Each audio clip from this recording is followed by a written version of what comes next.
여호와의 절기들에 대해서 우리가 살펴보고 있죠.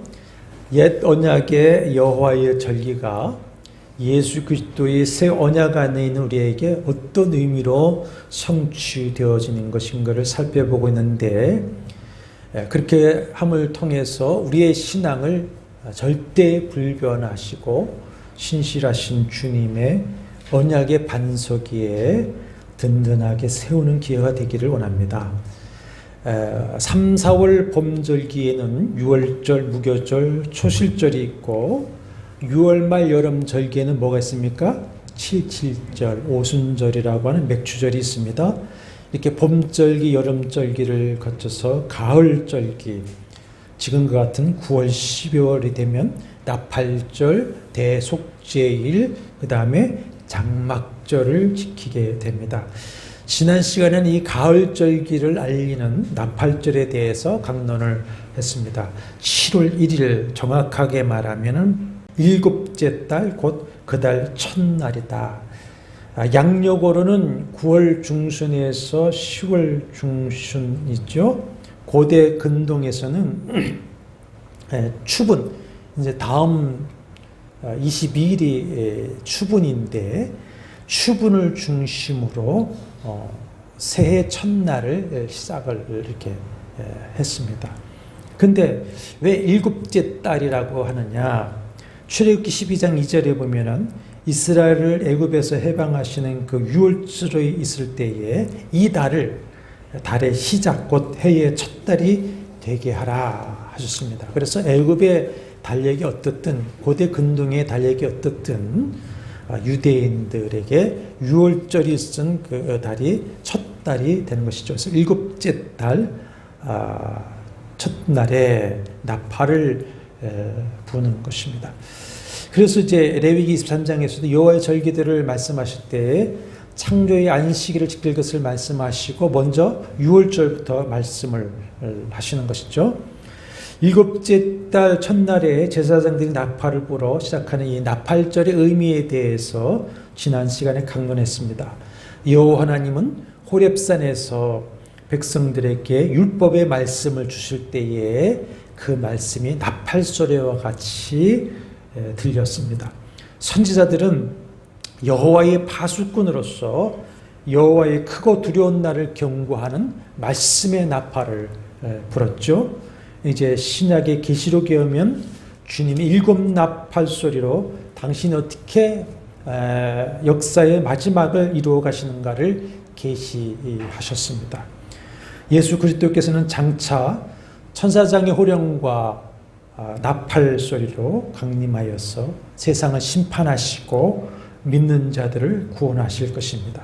그 마지막 나팔이 울릴 때에 성도는 다 신령한 몸으로 부활하여 주님을 영접하게 될 것이고, 신불신을 막론하고 모든 사람이 주님의 심판 앞에 서게 될 것입니다.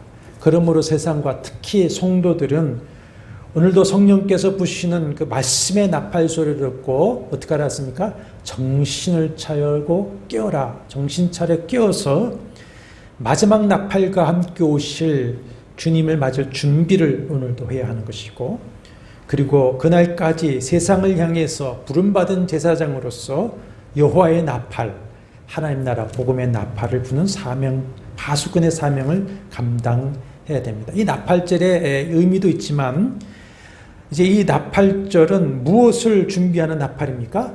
대속죄일, 그리고 장막절을 준비하라고 하는 나팔 소리가 됩니다. 레위기 16장에서도 이 대속죄일에 대해서 어떻게 제사하며 지내야 될 것인가를 자세하게 또 구체적인 방법을 말씀하시는데, 레위기 16장 31절에는 이렇게 말씀을 하십니다. 이는 너희에게 안식일 중에 안식일은즉, 안식일 중에 안식일은즉 너희는 스스로 괴롭게 할지니 영원히 지킬 규례라 하셨습니다. 그만큼 중요한 절기라 말씀하시는데, 그것을 백성들에게 강조하여 명령하시는 규례를 통해서도 확인할 수 있습니다. 오늘 본문에 23장 26절에서 34절에서도 두 가지를 3번 반복해서 강조하여 명령하십니다. 첫째는 스스로 괴롭게 해야 한다. 그렇습니다. 스스로 괴롭게 해야 된다. 이것은 금식하며 스스로 괴롭게 하면서 겸손하게 회개하는 행위인데 27절, 29절, 32절에 3번 강조하시죠. 그러면서 29절에 보면 만약에 이 날에 스스로 괴롭게 하지 않는 자는 그 백성 중에서 어떻게 하리라? 끊어질 거리라. 끊어질 것이다. 강력한 경고도 하십니다. 둘째는 이 날에는 어떤 일도 하지 말라. 28절, 30절, 31절 3번 강조하시면서 역시 30절에 보면 이날에 누구든지 어떤 일이라도 하는 자는 내가 그의 백성 중에서 멸절시키리니 경고하십니다. 누가 그렇게 하신다는 겁니까? 하나님이. 멸절시키시라.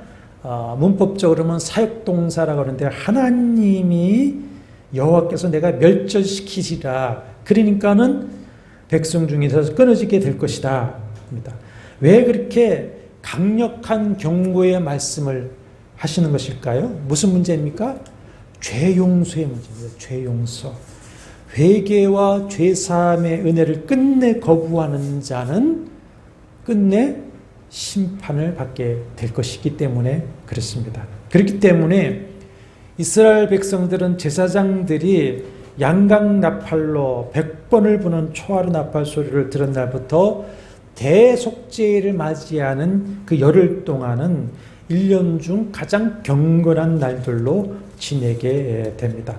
이 열흘 동안을 유대인들은 경건한 열흘, 응답받는 열이라고 불렀습니다. 이 열흘 동안에 이스라엘 백성들은 두렵고 떨리는 그 경건한 마음을 가지고 지난 1년을 돌아보면서 알고 지었든지 모르고 지었든지 모든 죄를 깊이 생각하여 보면서 회개하고 열흘을 보내게 됩니다. 그러다가 이제 대속죄일에 대제사장이 드리는 피해자들을 통해서 그 모든 1년의 죄악을 허물을 다 속량함을 받게 되는 것이죠. 그러니까 1년에 한 번씩 일종의 경건을 리셋하는 겁니다. 죄사함을 받고 하나님과의 관계를 회복하면서 하나님 앞에 다시 내가 경건하기 시작할 수 있는 은혜를 받는 날이 대속죄일입니다. 이렇게 1년 중 가장 중요하고 큰 날이고 죄사함을 받고 그 마음에 평안을 누리게 되기 때문에 레위기 16장 31절에서 안식일 중에 안식일이다. 이렇게 말씀을 하시는 것이죠. 유대인들은 이날 우리의 모든 행위가 기록된 하나님의 책이 봉인되는 마지막 날이다. 언제가? 대속죄일이 그렇다. 이렇게 생각을 하고 믿었습니다. 그래서 그 하나님의 책이 닫히기 전에 금식과 기도로 경건하게 보면서 하나님의 긍휼을 기다렸습니다. 왜 그렇습니까? 하나님 앞에서 자기를 보이는 마지막 날이라고 생각했습니다. 그런데 이것은 이런 유대인의 신앙은 성경 그대로 반영된 것입니다. 마지막 나팔이 부는 날 그리스도께서 강림하시고 그때 신불신을 막론하고 만왕의 왕 심판에 주로 오신 그분의 심판 앞에서 이제는 더 이상 기회가 없이 영생이냐 영벌이냐 하는 심판을 받을 것인데 그날 위해서 반드시 준비해야 하는 것이 무엇입니까? 죄사함. 그날 위해 준비하는 것이 바로 대속죄일입니다. 대속죄일. 그 대속죄일을 준비하라고 나팔을 부는 겁니다. 이 대속죄일에 하나님께 모든 백성이 죄를 속량받는 그 죄사의 방법을 구체적으로 계시하셨는데 오늘 중심되는 것만 말씀하면서 어떻게 우리가 죄사함을 받는가에 초점을 맞춰보겠습니다. 민수기 19장에는 이제 가보시면 얼마만큼의 그런 제물들로 제사를 해야 되는가 하는 것이 있는데 레위기 16장에 이제 자세한 제사법이 나옵니다. 거기 읽어보면은 대속죄일은 많은 제사장들이 있지만 대제사장만이 속죄 제사를 집례하게 됩니다. 먼저 대제사장 본인도 죄인이기 때문에 자신을 위하여서 먼저 수송아지로 속죄 제사를 드리죠. 그리고 이제 회중으로부터 속죄 제물로 받은 두 염소가 있습니다. 그 염소 순염소 두 마리 중에 제비를 뽑아서 하나를 택해서 백성을 위해서 죽여 피를 받습니다. 그 피를 가지고 어디에 들어가느냐? 지성소, 법궤가 있는 지성소에 들어가서 그 법궤 위, 그 법궤를 속죄소라 합니다. 속죄소라고 그러고, 속죄소는 이 법궤를 덮는 그 뚜껑을 갖다가 속죄소 또는 시은소, 은혜의 자리라 이렇게 나오는데 거기에 7번을 뿌립니다. 그 법궤를 덮는 그 덮개를 속죄소, 시운소라고 하는 것은 왜 그러냐? 그 법궤 안에는 뭐가 있습니까? 모세의 율법이 있습니다. 그러니까 그 덮개는 뭘 덮는 겁니까? 율법의 정죄를 덮는 겁니다. 그러니까 죄를 덮는 것이죠. 죄의 정죄를 덮는 것이기 때문에 시운소, 은혜의 자리다. 그 시운소에 7번을 이제 피를 뿌리는 것이죠. 그리고 나와서는 이제 살아있는 순염소의 머리에 대제사장이 두 손으로 이제 안수하여서 이스라엘의 모든 불의와 그 범한 모든 죄를 아뢰고 그 죄를 염소의 머리에 두어 광야로 보냅니다. 염소에게 모든 죄를 전가하는 것이죠. 그 염소는 이스라엘의 모든 불의를 대신 지고 돌아올 수 없는 광야로 나가서 방황하다가 고통 중에 이제 죽게 됩니다. 이 염소를 가리켜서 레위기 16장 8절과 9절에서는 아사셀을 위하여 광야를 보낼지니라 그랬습니다. 아사셀을 위하여 광야를 보낼지니라. 광야에 아사셀을 위해서 보내라는데 여러 주장이 있습니다. 아사셀은 문자적으로 그 나나주에도 보면은 내 보내는 염소다 이렇게 되어 있습니다. 내 보내는 염소다. 근데 유대 전통에 따라서 기독교에서도 이 아사셀을 마귀라고 말하는 이들이 참 많이 있는데 잘 들어보십시오. 성경에도 물론 광야는 늘 마귀가 거하고 역사하는 장소이기도 하죠. 그래서 아사셀에게 보낸다라고 하는 것을 이스라엘의 죄를 본래 주인인 사탄에게 돌려주는 행위다. 또는 이스라엘의 죄값을 사탄에게 보내는 행위다. 이렇게 주장하는 일이 오늘까지 많이 있는데 물론 죄로 유혹한 것이 사탄이지만 우리는 죄를 짓고 사탄에게 책임을 돌리면 됩니까? 안 됩니까? 안 됩니다. 유혹은 사탄에 있지만 그 책임은 누구에게 있습니까? 지은 나에게 있는 것이죠. 오늘날 심리학적으로 자꾸만 얘기해서 죄를 죄라고 하지 않냐고 심리학 등 상처다 그러고 자꾸만 심리 상담을 하면서 주변으로 돌리는데 그렇지 않습니다. 죄는 누구의 책임입니까? 내 책임입니다. 네. 그리고 그 사람의 죄값을 사탄에게 갚는다는 것이 옳습니까? 그렇지 않습니다. 사람의 죄값은 누구에게 갚아야 되죠? 하나님께. 그 생명으로 갚아야 되는 겁니다. 죄의 삭은 사망이라 하셨고 생명이 피에 있으므로 피가 죄를 속하니라 하셨습니다. 그래서 피를 흘리며 죽어 죄값을 치러야 하는 것이죠.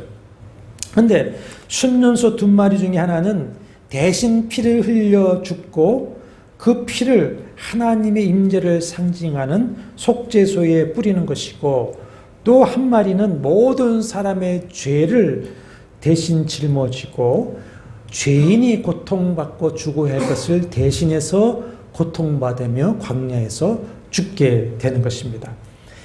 이것은 평소에도 마찬가지입니다. 평소에 내가 죄를 지은 것을 깨달았습니다. 그럼 하나님 앞에 양이나 순염소를 가지고 속죄제사를 드리러 갔죠. 그러면 제사장 앞에서 속죄제사를 드릴 때에 죄인인 내가 그 짐승의 머리에 손을 얹고 죄를 고백하는 겁니다. 제가 이런 죄를 지었습니다. 고백하고 그 죄를 전가하고 누가 그 짐승의 목을 쳐서 피를 흘리느냐? 본인이 하는 겁니다. 본인이 목을 쳐서 피를 흘려 받아 제사장에게 주고 그 다음은 제사장들이 이제 몫을 하는 것이죠. 왜 그렇게 하시냐? 죄를 고백하게 만드는 것이고 죄의 결과가 얼마나 엄중한 것인가 하는 것을 체험적으로 깨닫게 하기 위한 것입니다.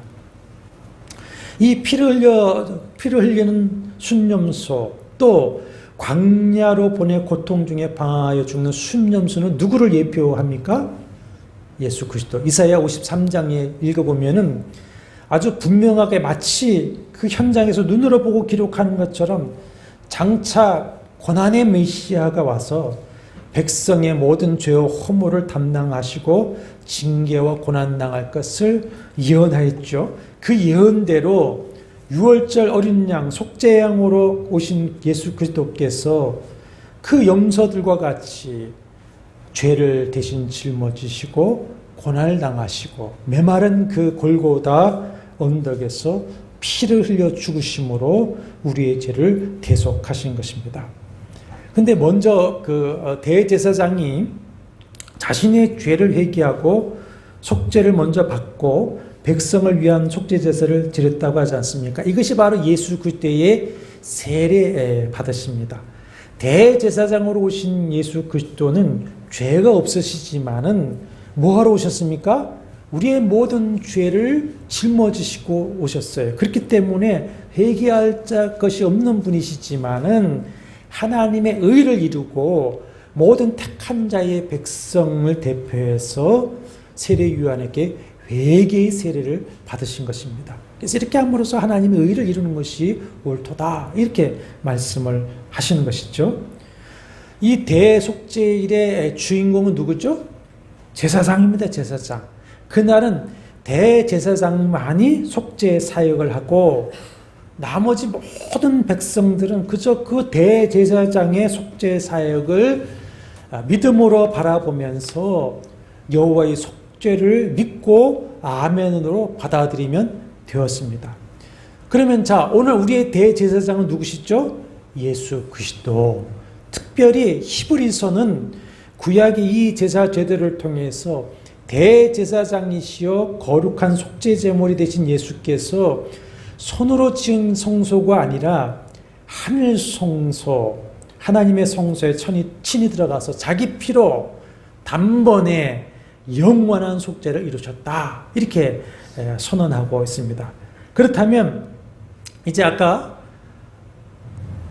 대속죄일 규례를 말씀하시면서 이날은 누구든지 어떤 일이라도 하지 말라 하신 이유를 이제 이해할 수가 있습니다.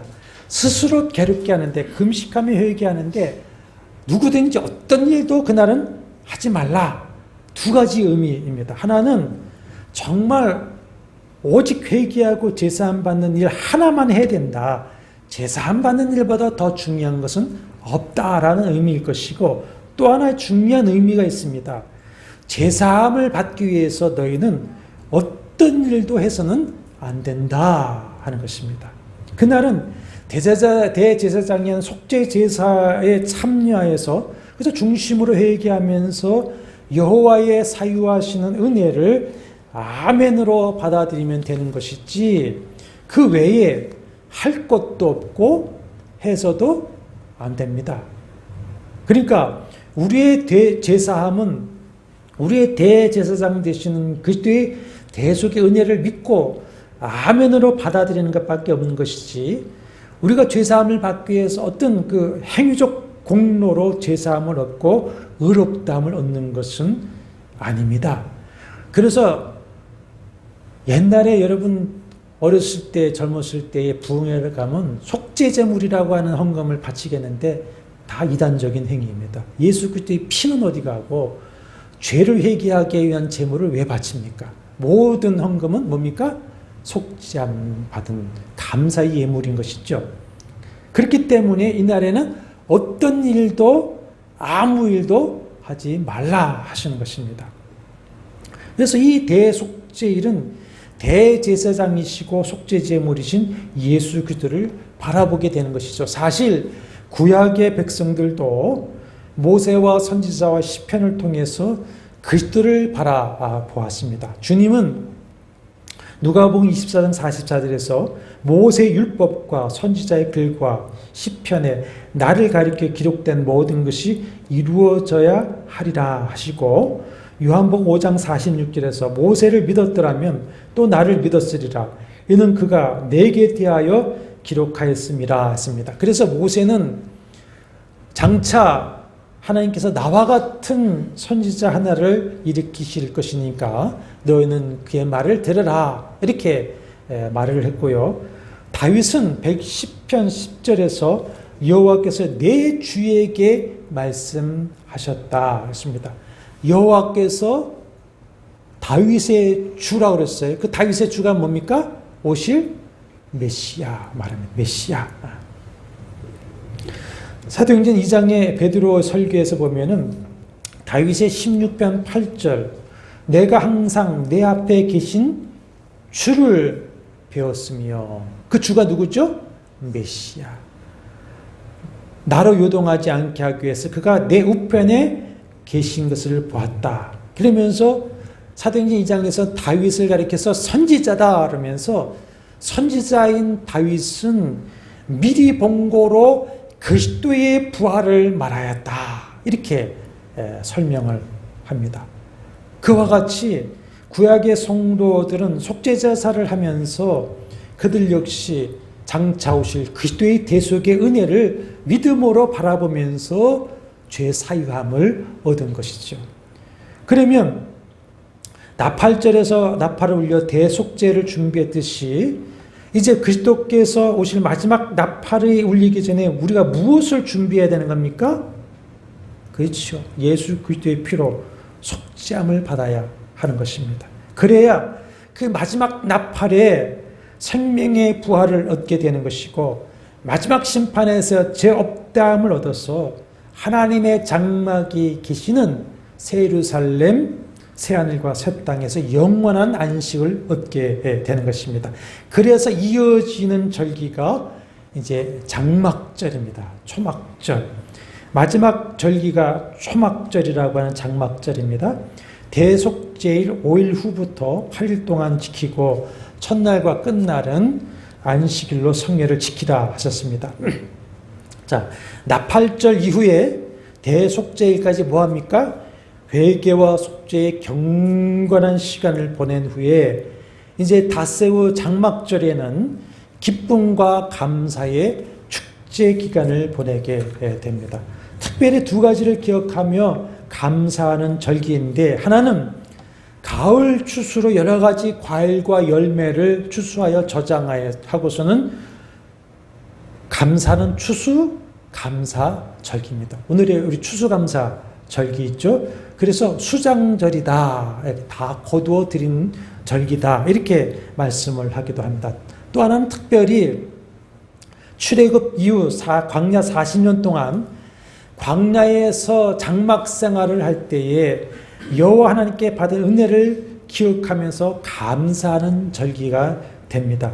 본문 43절을 한번 다시 보십시오. 다시 한번 같이 잠도 깰 게 읽어보시겠습니다. 이는 내가 이스라엘 자손을 애굽 땅에서 인도하여 내던 때에 초막에 거주하게 한 줄을 너희 대대로 알게 하려 함이라. 나는 너희의 하나님 여호와이라 하셨습니다.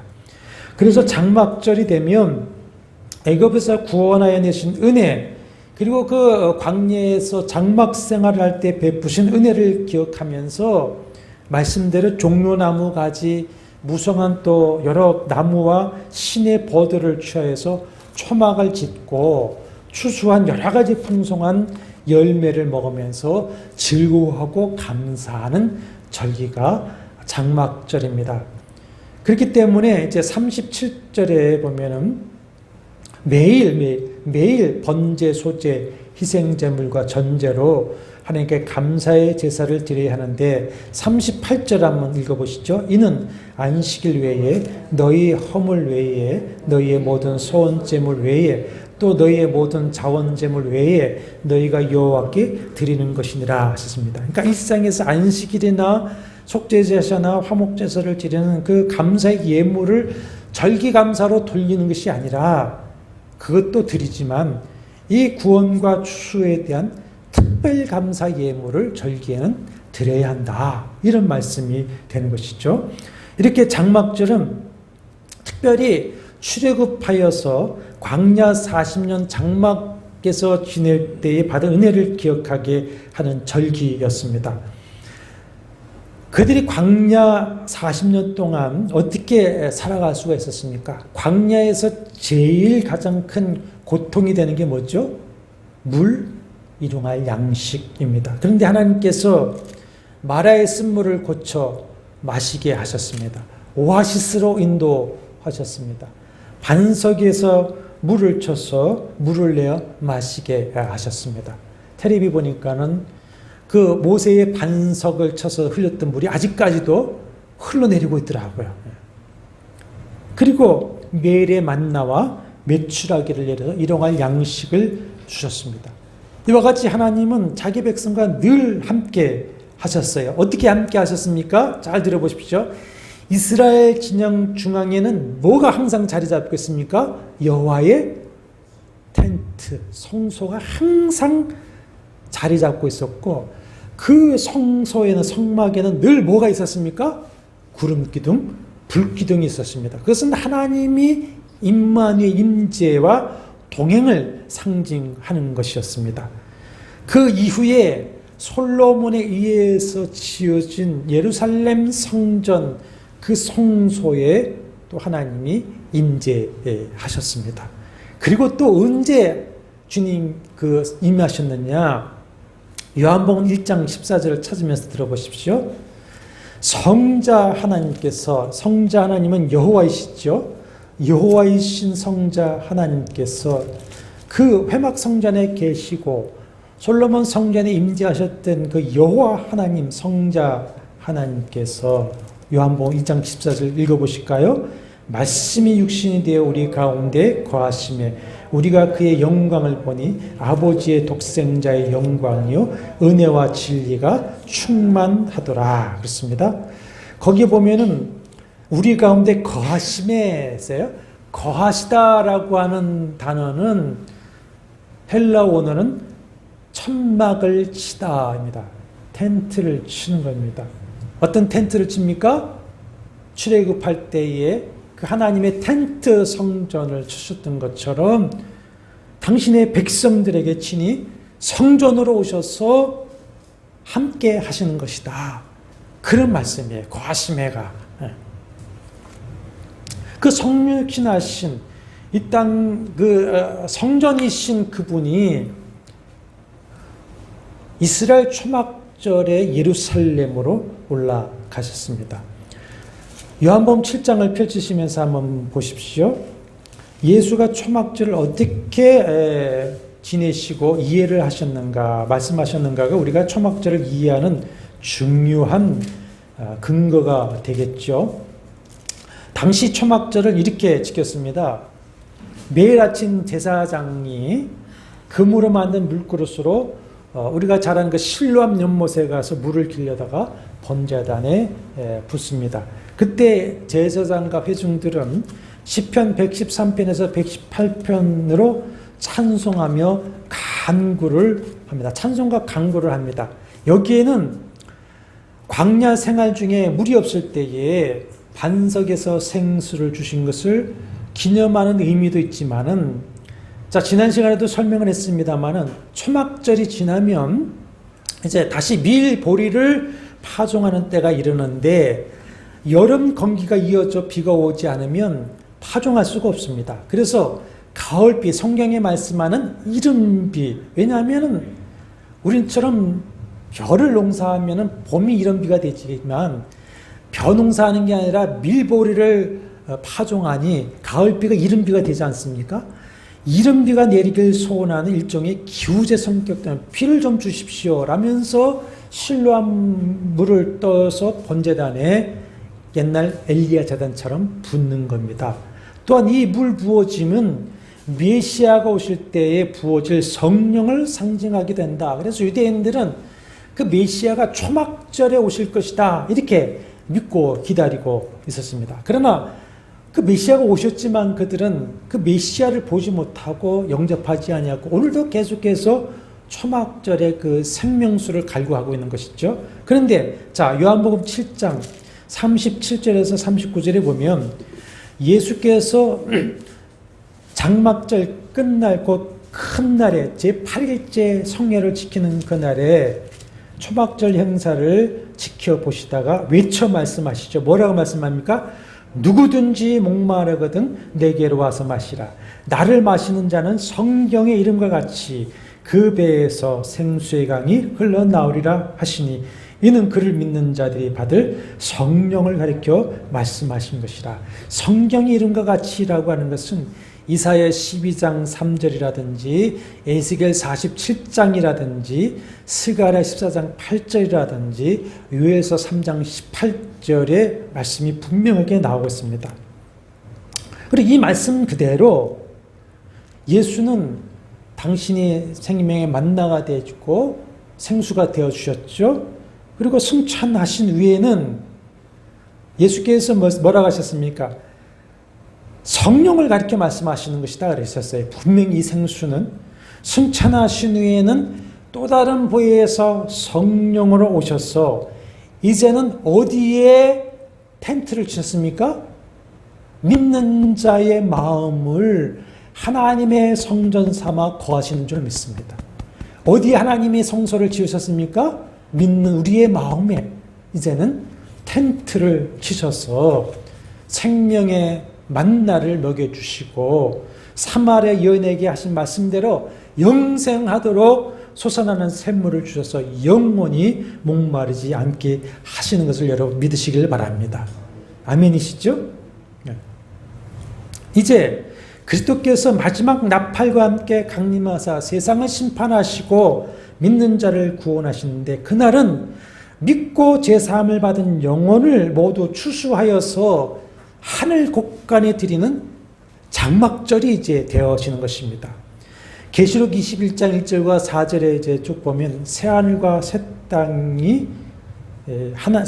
내려오는데 하나님께서 예비하신 그 거룩한 성 새 예루살렘은 신부가 남편 위에 단정한 것 같다 그랬어요. 그런데 거기에 뭐가 있냐면 하나님의 장막이 사람들과 함께 있어서 하나님이 친히 모든 눈물을 닦아주신다 말씀하고 있습니다. 그런데 21장에서 쭉 그렇게 하나님의 장막이 사람들과 함께서 모든 눈물을 닦아주신다고 말씀을 쭉 하시다가 21장 22절에 가면은 주 하나님과 어린 양 예수께서 성전이시다 그랬어요.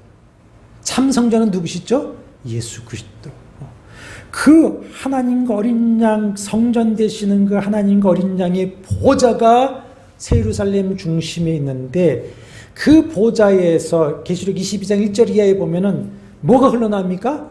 생명수 강이 흘러나오고 그 생명수 강가에 때를 따라서 12가지 생명 과일이 달마다 열리게 된다 하셨습니다. 이것은 구약 에스겔 47장을 비롯한 여러 선지자가 예언하신 그 말씀이 예수 그리스도 성전 되신 예수 그리스도가 오셔서 이루셨고 또 보내신 성령을 통하여서 우리 안에 이루어지고 있는 것이고 장차 재림하실 때에 우리의 영혼을 추수하셔서 진정한 그 성소 성전 계시는 당신이 계시는 그곳으로 인도하여서 영원토록 생명수와 생명나무 열매를 먹게 하신다는 것입니다. 우리의 이 온전한 장막절이 언제 이루어지는 겁니까? 예수께서 천사장의 호령과 나팔 소리로 강림하실 때에 이루어지는 것입니다. 그때 이제 심판의 자리에서 그리스도의 속죄 피를 믿음으로 온전히 속죄함을 받은 성도들의 영혼을 추수해서 진정한 성전 되시는 그 하나님이 친히 함께 하셔서 눈물을 닦아주시는 그 영원한 하늘나라를 인도하여서 그곳에서 영생 복락을 누리게 하시는 것입니다. 그렇기 때문에 자 나팔절 그 다음에 대속죄일 그 다음에 장막절, 이것이 순서를 따라서 성취되어지는 것이죠. 우리는 전도의 나팔, 말씀의 나팔 소리를 듣고 죄를 회개하고 주 예수 그리스도의 십자가의 대속의 은혜를 믿어 구속함을 받은 줄로 믿습니다. 그리고 믿는 우리의 마음을 성전 삼아 누가 계시는 겁니까? 성전 되시는 보혜사 성령께서 여기에 성전 삼아 계시면서 영생하도록 뭐가 되어주시는 겁니까? 생명수가 되어주시는 것입니다. 사랑하는 여러분, 여러분이 진실로 예수 그리스도를 믿고 성령으로 거듭나서 성령이 내 주 임마누엘 하시는 성도라고 한다면 여러분의 마음, 그 하나님의 성전에서 에스겔 47장, 계시록 22장의 말씀처럼 성령의 은혜의 생수의 강물이 흘러나와서 여러분의 영혼의 생명수가 되고 여러분의 삶이 지칠 때에 활력수가 될 것을 믿으시기를 바랍니다. 주님께서 그 초막절 마지막 날 물을 붓는 모습을 보면서 누구든지 목마르거든 거기 가지 말고 내게로 와서 마시라고 말씀하셨으니 여러분의 영혼이 갈증이 날 때에 여러분의 삶이 뜨거운 땡볕에 지칠 때에 어떻게 해야 됩니까? 여러분 안에 계신, 우리 안에 계신 성령의 생명수를 구하시고 마시셔서 새 마음, 새 힘을 얻으면서 살아가시기를 바랍니다. 우리가 이 광야 같은 세상을 살아가는데 자, 누가 계십니까? 하나님의 장막이 내 안에 계십니다. 아멘이시죠? 예.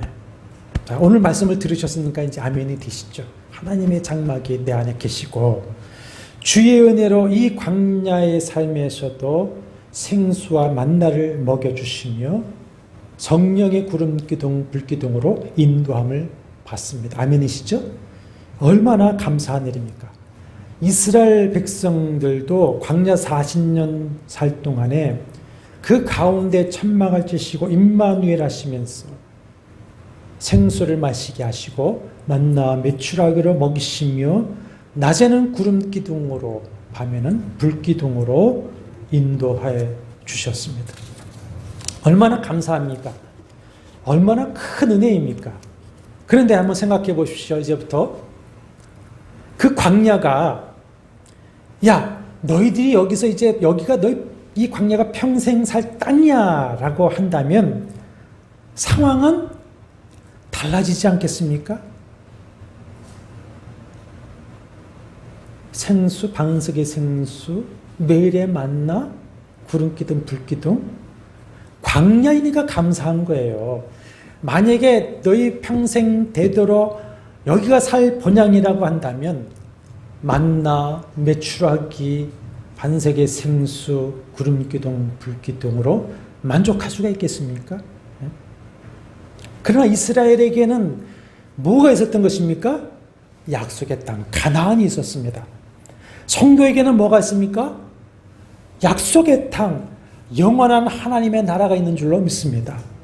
그래서 히브리서 11장의 믿음의 선조들은 돌아갈 하늘에 있는 더 나은 본향을 사모하여서 이 땅에서는 무엇으로 살았다? 외국인과 나그네로 살았다 그랬어요. 이 땅은 우리가 잠시 머물 여행지와 같습니다. 여행지. 돌아갈 본향, 가나안이 있으니 여러분 여행이 즐겁습니다. 좀 불편해도 즐겁습니다. 먹는 것이 좀 그래도 괜찮습니다. 발이 부르터져 괜찮습니다. 왜 여행이 즐겁습니까? 돌아갈 집이 있으니까 여행은 즐거운 겁니다. 돌아갈 집이 없으면 그 여행은 여행이 아니라 뭡니까? 고행의 삶에 불과한 겁니다. 돌아갈 본향, 가나안이 있으니 이 광야 같은 생활에서 만나와 메추라기를 주시는 것만으로도 감사합니다. 내게 좀 장애가 있고 좀 질병이 있고 불편하고 부족한 것이 있어도 광야는 지나가는 곳이기 때문에 뭐 오늘 아침에 오면서도 딸에게 하는 말이 다 지나가는 것이다. 지나가는 것이기 때문에, 끝이 있는 것이기 때문에 뭐합니까? 감사하는 것이죠. 감사하는 것. 그렇다면 자, 우리에게 지금 감사가 없다고 한다는 것은 어쩌면 우리는 이 땅을 본향처럼 생각하고 살아가고 있다는 것인지도 모릅니다. 약속의 땅, 더 나은 하늘 본향이 없는 사람에게는 이 땅이 전부이지요. 그렇기 때문에 이 땅에서 남들보다 좀 못 누리면 화가 나고 억울하고 손해를 보면 화병이 나고 몸이 약해지고 병들면 다 원망스럽고 오해를 사면은 억울하고 분노합니다. 그러나 본향이 있는 사람, 돌아갈 본향이 있는 사람은 감사가 있게 됩니다. 온전하신 심판자, 갚아주시는 그 분이 오실 것을 알기 때문에 억울해하지 않습니다. 그런데 믿는 교인이라고 하면서 늘 불평, 불만, 원망하고 부족하다고만 하고 여전히 세상을 따라 살아가는 사람들이 많이 있습니다. 하나님의 나팔 소리를 듣지 못하고 영원한 그 하늘 장막을 알지 못하는 자의 모습이라고 할 것입니다. 그러나 나의 온전하고 영원한 초막절, 그 장막절이 있음을 확신하는 성도는 늘 그 하나님의 나팔 소리에 귀를 기울이게 되어져 있습니다. 오늘도 주님이 나에게 어떤 말씀의 나팔을 하시는가? 그리고 다시 오실 그 심판주 예수 그리스도 앞에 골로새서 1장 22절 말씀대로 거룩하고 흠이 없고 책망할 것을 없는 자로 서기 위하여서 날마다 그리스도 피 앞에 나가 죄를 고백하고 거룩한 삶을 살아가려고 몸부림치게 되지 않겠습니까? 그리고 지혜롭고 충성스러운 청지기로서 주님의 오실 날을 준비하며 살아가지 않겠습니까? 나팔절을 확신하는 성도는 가족과 이웃과 세상을 향해서 하나님의 복음의 나팔을 불게 되어져 있습니다. 왜 그렇습니까? 대속죄일 장막절을 알고 그것을 믿고 맛보고 소망하고 있기 때문에 그렇습니다. 우리가 요즘 보면은 어디 가서 좋은 것을 맛보고 있고 좋은 것을 가지고 있는 사람은 어떻게 하십니까? 나팔을 붑니다. SNS에다 올려버리고 자랑하고 그럽니다. 자, 8가지 여호와의 절기를 한번 정리해 보겠습니다. 나의 유월절은 하나님의 유월절 어린 양으로 오신 예수 그리스도를 믿고 죄 사함을 얻어 구원을 얻는 것이죠. 나의 무교절은 죄와 부패를 상징하는 누룩 없는 떡과 쓴 나무를 먹는 것과 같이 성도로서 거룩한 삶을 살며 그리스도의 고난의 떡을 함께 먹으며 살아가는 것이 나의 무교절입니다. 나의 오순절 맥주절은 초실절 부활의 첫 열매 대신 그리스도와 연합하여서 내가 그 첫 부활에 참여했을 뿐 아니라 우리가 예수 그리스도를 믿고 거듭나는 것을 첫째 부활이라고 하는 거예요. 첫째 부활. 첫째 부활에 참여했을 뿐만 아니라 내 주 임마누엘 하시는 성령의 충만함을 구하고 의지하여서 땅끝까지 복음을 전하여 많은 복음의 열매를 맺는 것이 나의 초실절, 오순절, 맥주절이 됩니다. 나의 나팔절은 하나님 나라 복음의 나팔을 불며 살다가 그리스도께서 오시는 날 그 마지막 나팔 소리에 신령한 몸으로 부활하게 되는 것입니다. 나의 대속죄일은 그리스도의 마지막 심판에서 영원히 구속받은 자로서 인정을 받는 것입니다. 나의 초막절은 이제 영원한 하나님의 나라에 들어가 하나님의 그 장막 본체 되시는 그분에게서 나오는 생명수를 마시고 그 강가에 있는 생명나무 열매를 먹으면서 영원하고 완전한 희락을 누리게 되는 것. 그것이 뭡니까? 나의 초막절. 이 모든 것을 믿음으로 바라보면서 예배를 통해서 맛보고 누리고 소망하는 것이 뭡니까? 안식일입니다. 이 안식일. 우리 매주일 이것을 하는 겁니다. 매주일. 끝으로 잊지 마시길 바랍니다. 이것이 성도의 여정인데 6월절부터 장막절까지가 우리의 성도의 쭉 여정인데 이 여정은 내가 시작한 것이 아닙니다. 내 힘으로 이루는 것이 아닙니다. 모든 것이 다 주님의 은혜인 줄로 믿습니다. 나는 여전히 지금도 연약합니다. 나는 여전히 부족합니다. 때때로 죄도 짓습니다. 때때로 유혹에 넘어가서 넘어지는 사람이지만 빌립보서 1장 6절 내 안에서 착한 일을 시작하시니 누구십니까? 성령께서 그리스도 예수의 날까지 이루실 줄을 우리는 확신합니다. 그러므로 늘 성령과 말씀의 나팔에 귀를 기울이시고 매주 임마누엘 하시는 보혜사 성령 하나님의 인도에 순종하시며 그 공급하시는 은혜를 믿고 의지하며 살아가시기를 바랍니다. 그래서 마지막 나팔에 울리는 그날까지 주님과 동행하면서 감사하면서 찬송하면서 또 십자가로 승리하는 하나님의 백성, 하나님의 성도, 하나님의 자녀된 삶을 살아가게 되시기를 바랍니다. 왜 6월 여호와께서 이 절기들을 주셨느냐? 이것입니다. 이거. 이 여정을 주님과 동행하며 승리하라. 그래서 안식일을 비롯한 일곱 절기를 주신 것입니다. 일곱 절기를 잘 성취해 나가시면서 승리하는 성도 되시기를 주의 이름으로 축원합니다. 주 예수 그리스도의 은혜와 하나님의 사랑과 성령의 교통하심이 너희 무리와 함께 있을지어다. 아멘.